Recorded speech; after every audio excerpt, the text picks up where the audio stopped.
Hi friends, welcome to MJ tasty world. അപ്പോൾ ഇന്ന് നമുക്കൊരു എഗ് ഫ്രൈഡ് റൈസ് തയ്യാറാക്കിയാലോ? നമുക്ക് എങ്ങനെയാണ് ഈസി ആൻഡ് ടേസ്റ്റി ആയിട്ടുള്ള എഗ് ഫ്രൈഡ് റൈസ് തയ്യാറാക്കണമെന്ന് നോക്കാം. അപ്പോൾ അതിനായിട്ട് ഞാനിവിടെ ഒരു ഗ്ലാസ് ബസ്മതി റൈസാണ് എടുത്തേക്കണേ. ഞാനൊരു 4-5 തവണ വെള്ളത്തിൽ നല്ലോണം കഴുകി ഒരു 10-20 മിനിറ്റ് നേരം കുതിർക്കാൻ വയ്ക്കാം. അതിനുശേഷം ഊറ്റിയെടുത്തേക്കുന്നതാണിത്. നമുക്കിത് എങ്ങനെയാണ് വേവിച്ചെടുക്കണേന്ന് നോക്കാം. അപ്പോൾ ഞാനിവിടെ ഒരു ഗ്ലാസ് ബസ്മതി റൈസാണ് എടുത്തേക്കണേ. ഇതിലേക്ക് ഞാനൊരു 3.5 ഗ്ലാസോളം വെള്ളം ഒഴിച്ചിട്ടാണ് ഞാൻ അരി വേവിച്ചെടുക്കാൻ പോണത്. അരി നമുക്കൊരു പകുതി വേവാവുമ്പോൾ ഊറ്റിയെടുക്കാനുള്ളതാണ്. അതുകൊണ്ട് കൂടുതൽ വെള്ളം ഒഴിച്ചിട്ട് നമുക്ക് അരി വേവിച്ചെടുക്കാം.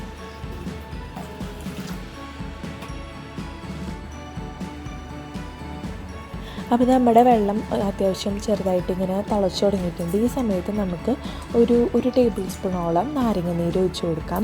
നാരങ്ങ നീര് എന്തിനാണ് ഒഴിക്കണമെന്ന് വെച്ച് കഴിഞ്ഞാൽ അരി പരസ്പരം ഇങ്ങനെ ഒട്ടി പിടിക്കാണ്ടിരിക്കാൻ വേണ്ടിയിട്ടാണ്. നല്ല പെർഫെക്റ്റായിട്ട് തന്നെ കിട്ടും. നാരങ്ങ നീര് ഒഴിച്ച് കൊടുക്കാം. അതുപോലെ തന്നെ നമുക്കിനി ഇതിലേക്ക് ആവശ്യത്തിന് ഉപ്പ് ചേർത്ത് കൊടുക്കാം.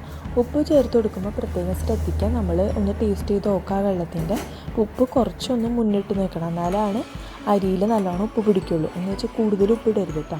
അപ്പോൾ നമുക്ക് ആവശ്യത്തിന് ഉപ്പും കൂടി ചേർത്തിട്ട് നമുക്കിതൊന്ന് നല്ലോണം ഇളക്കിയെടുക്കാം.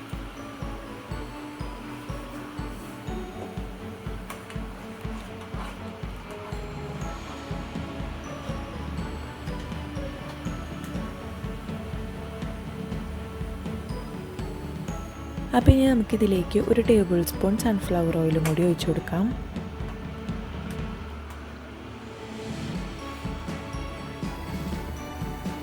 അപ്പോൾ ഇതേ വെള്ളം നല്ലോണം തിളച്ച് തുടങ്ങിയിട്ടുണ്ട്. ഈ സമയത്ത് നമുക്ക് നമ്മുടെ അരി ഇട്ട് കൊടുക്കാം. അപ്പോൾ വെള്ളം നല്ലോണം തിളച്ചിരിക്കുന്ന സമയത്ത് തന്നെ അരി ഇട്ട് കൊടുക്കാൻ ശ്രദ്ധിക്കുക.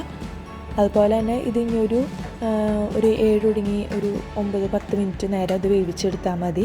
ഞാനിപ്പോൾ ഇവിടെ ഒരു 8 മിനിറ്റ് നേരമാണ് ഞാനിപ്പോൾ ഈ അരി വേവിച്ചെടുത്തേക്കണേ. അപ്പോൾ ഓരോ അരിയുടെയും ബ്രാൻഡ് അനുസരിച്ച് വെന്ത് കിട്ടുന്ന സമയത്തിൽ വ്യത്യാസം വരും. അപ്പോൾ അത് പ്രത്യേകം ശ്രദ്ധിക്കുക. എപ്പോഴും ഒന്ന് ഇളക്കി വെക്കൊന്ന് നോക്കുക. കൂടിപ്പോയി ഒരു 10 മിനിറ്റ് നേരം നമ്മളിത് വേവിച്ചെടുത്താൽ മതി. അതിൽ കൂടുതൽ നേരം വെക്കണ്ട. അപ്പോൾ ഫ്രൈഡ് റൈസ് ആയതുകൊണ്ട് ഒരു പകുതി വേവാകുമ്പോൾ നമുക്കിത് എടുക്കാം. അതേ അരി നല്ലോണം വെന്ത് കിട്ടിയിട്ടുണ്ട്. നമുക്ക് ഫ്ലെയിം ഓഫാക്കിയിട്ട് ഇത് വേഗം ഇതിൽ നിന്ന് ഊറ്റി നമുക്ക് വേറൊരു പാത്രത്തിലേക്ക് മാറ്റി വയ്ക്കാം. അല്ലെങ്കിൽ അടിയിലുള്ള അരി പെട്ടെന്ന് വേവ് കൂടും. അതുകൊണ്ട് പെട്ടെന്ന് തന്നെ നമുക്കിത് ഊറ്റി വേറൊരു പാത്രത്തിലേക്ക് മാറ്റി വയ്ക്കാം.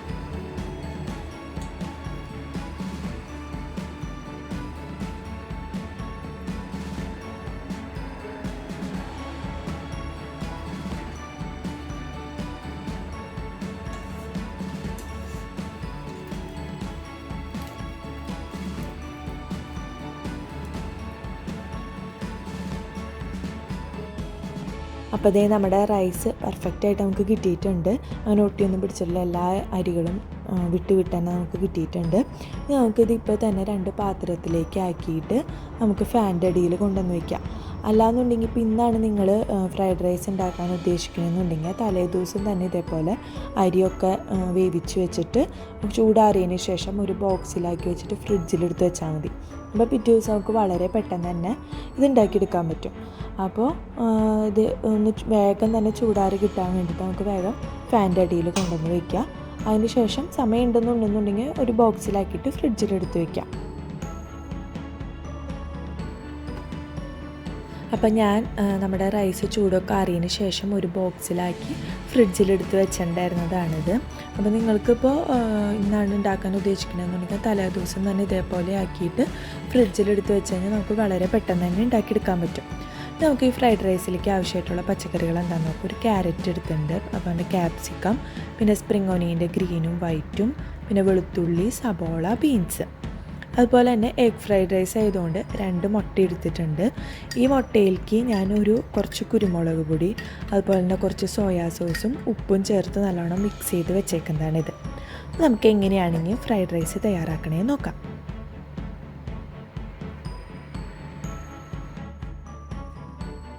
അപ്പോൾ നമ്മുടെ പാൻ ചൂടായി കഴിയുമ്പോൾ നമുക്ക് കുറച്ച് സൺഫ്ലവർ ഓയിൽ ഒഴിച്ചു കൊടുക്കാം.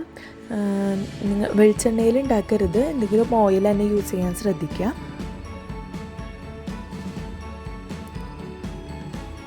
അപ്പോൾ നമ്മുടെ എണ്ണയൊന്ന് ചൂടായി കഴിയുമ്പോൾ നമ്മൾ നേരത്തെ തന്നെ അരിഞ്ഞു വെച്ചേക്കണം നമ്മുടെ പച്ചക്കറികൾ ഇട്ട് കൊടുക്കാം. സ്പ്രിംഗ് ഒണിയൻ്റെ ഗ്രീനും വൈറ്റും അതുപോലെ തന്നെ വെളുത്തുള്ളി സവാളയൊക്കെ ഇട്ട് കൊടുത്തിട്ടുണ്ട്. അതുപോലെ തന്നെ ഫ്ലെയിം നല്ല ഹൈ ഫ്ലെയിമിൽ തന്നെ വെക്കാൻ ശ്രദ്ധിക്കുക. എന്നിട്ട് അതിൻ്റെ പച്ചമണം ഒന്ന് മാറിക്കഴിയുമ്പോൾ നമുക്ക് ബാക്കിയുള്ള പച്ചക്കറികൾ കൂടി ഇട്ട് കൊടുക്കാം. പിന്നെ ഈ ഫ്രൈഡ് റൈസ് ഉണ്ടാക്കുമ്പോൾ നമുക്ക് ഇതിലേക്ക് ആവശ്യമായിട്ടുള്ള സാധനങ്ങളൊക്കെ അരിയിൽ തന്നെ വയ്ക്കാൻ ശ്രദ്ധിക്കുക. അല്ലെങ്കിൽ ബാക്കിയുള്ളത് നമ്മൾ തീ ഹൈ ഫ്ലെയിമിൽ ഇട്ടിട്ടാണ് ഇത് ഉണ്ടാക്കണേ. അപ്പോൾ ബാക്കിയുള്ള ഇതിങ്ങനെ എപ്പോഴും ഇളക്കി കൊടുത്തില്ലെങ്കിൽ അടി പിടിക്കും. അപ്പോൾ എപ്പോഴും ഇളക്കി കൊടുത്തുകൊണ്ടിരിക്കാൻ ശ്രദ്ധിക്കാം.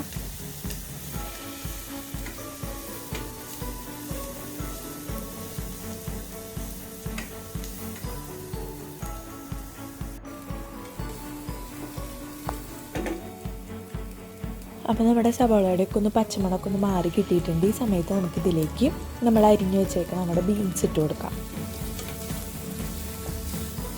ബീൻസിൻ്റെ ഒരു പച്ചമണമൊക്കെ ഒന്ന് മാറി കഴിയുമ്പോൾ നമുക്ക് ബാക്കിയുള്ളത് ഇട്ട് കൊടുക്കാം. ക്യാരറ്റും ക്യാപ്സിക്കും ഇട്ട് കൊടുക്കാം. ക്യാപ്സിക്കം നമുക്ക് ഏറ്റവും ലാസ്റ്റ് ഇട്ട് കൊടുത്താൽ മതി, കാരണം അത് പെട്ടെന്ന് വെന്ത് കിട്ടും.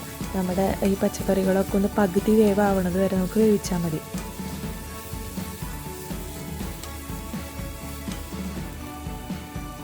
നമുക്കിതിലേക്ക് നമ്മുടെ ഈ പച്ചക്കറികളിലേക്ക് ആവശ്യമായിട്ടുള്ള ഉപ്പിട്ട് കൊടുക്കുക. ഉപ്പ് ഇടുമ്പോൾ ശ്രദ്ധിക്കുക, നമ്മൾ നേരത്തെ റൈസിൽ ഉപ്പിട്ട് കൊടുത്തതാണ്, അതുകൊണ്ട് പ്രത്യേകം ശ്രദ്ധിച്ചിട്ട് ഉപ്പിട്ട് കൊടുക്കാൻ. ഇനി നമുക്കിതിലേക്ക് നമ്മൾ നേരത്തെ തന്നെ അരിഞ്ഞു വെച്ചേക്കണം നമ്മുടെ ക്യാരറ്റ് ഇട്ട് കൊടുക്കാം.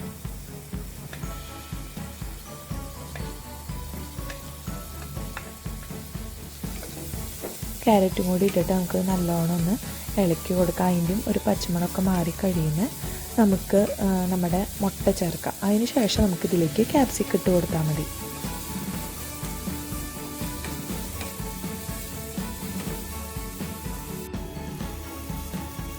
അപ്പോൾ നമ്മുടെ പച്ചക്കറികളൊക്കെ പകുതി വേവായി കിട്ടിയിട്ടുണ്ട്. ഈ സമയത്ത് നമുക്കിതിലേക്ക് മുട്ട ഒഴിച്ച് കൊടുക്കാം. അപ്പോൾ ഞാൻ ഇതൊക്കെ ഒന്ന് അരുത്തേക്കൊന്ന് മാറ്റി അതിൻ്റെ നടുക്കന്നെയായിട്ടാണ് മുട്ട ഒഴിച്ച് കൊടുക്കാൻ പോകുന്നത്. അപ്പോൾ ഈ മുട്ടയിലേക്ക് ആവശ്യമായിട്ടുള്ള ഉപ്പ് നമ്മൾ മുട്ട മിക്സ് ചെയ്തപ്പോൾ ഇട്ടതാണ്. അപ്പോൾ ഞാൻ ഈ മുട്ടയിലേക്ക് കുറച്ചൊരു 1/4 ടേബിൾ സ്പൂൺ കുരുമുളക് പൊടി, അതുപോലെ കുറച്ച് സോയാ സോസ്, ആവശ്യത്തിന് ഉപ്പ് ചേർത്ത് മിക്സ് ചെയ്ത് വെച്ചിട്ടുണ്ടായിരുന്നതാണിത്. നമുക്ക് മുട്ടയും കൂടി വെച്ചിട്ട് നല്ലോണം അതൊന്ന് മിക്സ് ചെയ്ത് മുട്ട നമുക്ക് നല്ലോണം ഒന്ന് വേവിച്ചെടുക്കാം.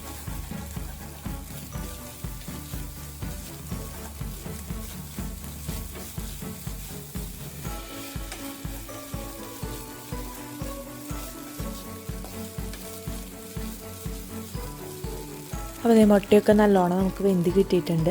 ഈ സമയത്ത് നമുക്കിതിലേക്ക് 1 ടേബിൾ സ്പൂണോളം സോയാ സോസ് ഒഴിച്ചു കൊടുക്കാം.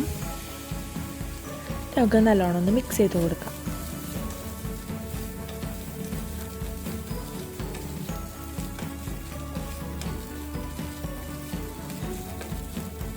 ഇനി നമുക്കിതിലേക്ക് നമ്മുടെ ലാസ്റ്റ് ഇൻഗ്രീഡിയൻ്റ് ആയിട്ടുള്ള നമ്മുടെ ക്യാപ്സിക്കം കൂടി ചേർത്ത് കൊടുക്കാം. ക്യാപ്സിക്കം പെട്ടെന്ന് വെന്ത് കിട്ടും, അതുകൊണ്ടാണ് അത് ലാസ്റ്റായിട്ട് ചേർത്ത് കൊടുക്കുന്നത്. നമുക്ക് നല്ലോണം ഒന്ന് മിക്സ് ചെയ്ത് കൊടുക്കാം.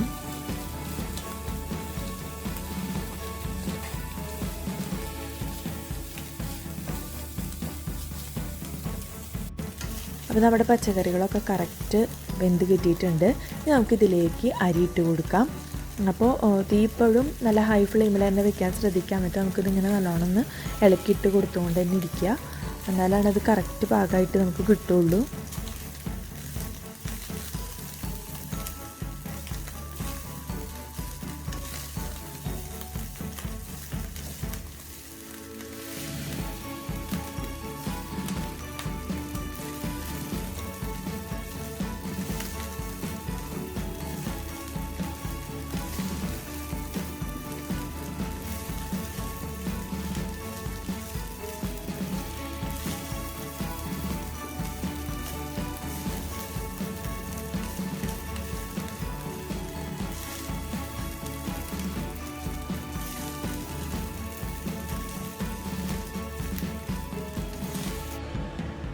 അപ്പോൾ ഇത് ഞാൻ ഇനി ലാസ്റ്റായിട്ട് കുറച്ചൊരു സ്പ്രിംഗ് ഒനിയൻ്റെ ഗ്രീൻ പാർട്ടും കൂടി ഇതിലേക്ക് ഇട്ട് കൊടുക്കുന്നുണ്ട്.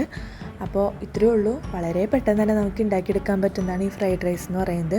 അരി വേവിക്കുന്ന ആ ഒരു സമയമേ ഉള്ളൂ. അപ്പോൾ അരി നമുക്ക് തലേ ദിവസം റെഡിയാക്കി വെച്ച് കഴിഞ്ഞാൽ പിറ്റേ ദിവസം നമുക്ക് വളരെ പെട്ടെന്ന് തന്നെ ഉണ്ടാക്കിയെടുക്കാൻ പറ്റുന്നതാണിത്. അപ്പോൾ എല്ലാവരും ഇത് ട്രൈ ചെയ്ത് നോക്കുക. ട്രൈ ചെയ്ത് നോക്കിയിട്ട് കമൻറ്റ്സ് അറിയിക്കാൻ മറക്കരുത്. അപ്പോൾ thank you for watching. Please don't forget to like and subscribe. Stay tune for another video.